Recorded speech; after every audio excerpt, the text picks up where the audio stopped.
think for me, in a consultancy role, it became really obvious to me that there had to be a better way of doing things.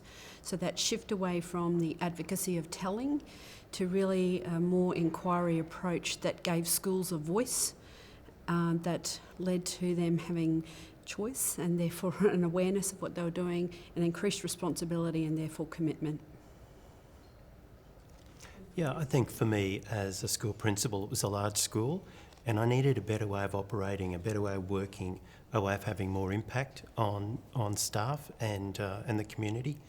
And I think coaching was a very enabling process. It helped me clarify my thinking and it helped me to facilitate other people's thinking. It was very useful.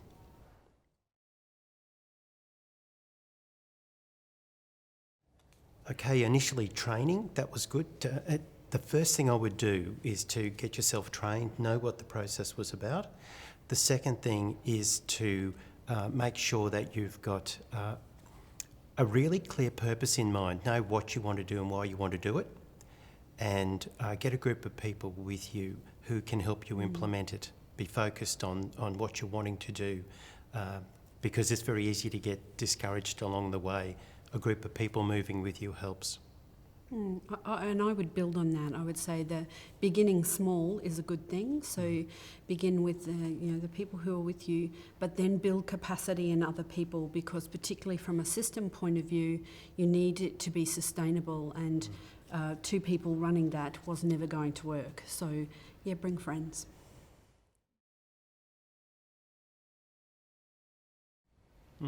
Huge impact to the way I personally work and to what we see others doing in schools. For me, it's become a way of working. In my normal conversations, I find myself following a coaching format, the growth process. I find myself really taking an appreciative approach and being solution focused. I find with the schools have implemented it in so many different ways. It's given them a focus, it's given them real clarity about where they want to go and how they want to move ahead.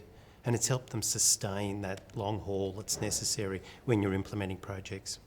I think that's a really important thing to build on what you were saying there, that what I see as the impact is probably across different levels of the system.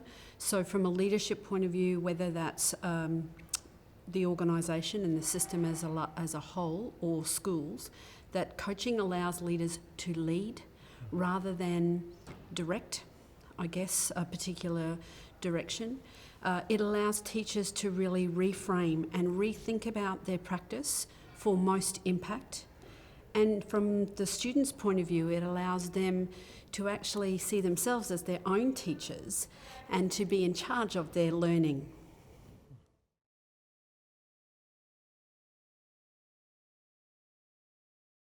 Yeah, advocate, Yeah, advocate a few times more. It was really lead by example. Show that the impact is there through your practice, rather than just telling people that this is a good thing. Yeah, I think we have, as Michelle said, really advocate. We've had lots of conversations with lots of people. I think we've shown how coaching can be very much part of the way you operate. We've thought strategically more than just tactically. We've looked at how coaching was going to answer the needs of our organisation. We've used it in performance and development. We've used it in multiple educational contexts. Yeah. It's been wonderful. We've used it with school officers, not necessarily teachers. We've used it with finance groups within our central office and with our employee services people. So we've seen them using it as well. It's been a long journey, but it's been a very profitable one. I think a really important part of that, though, is also realising that it doesn't always work. So failure is that important part of learning, but you focus on what does work and you leverage off that rather than dwell on, well, that didn't work and where are we going to go from here.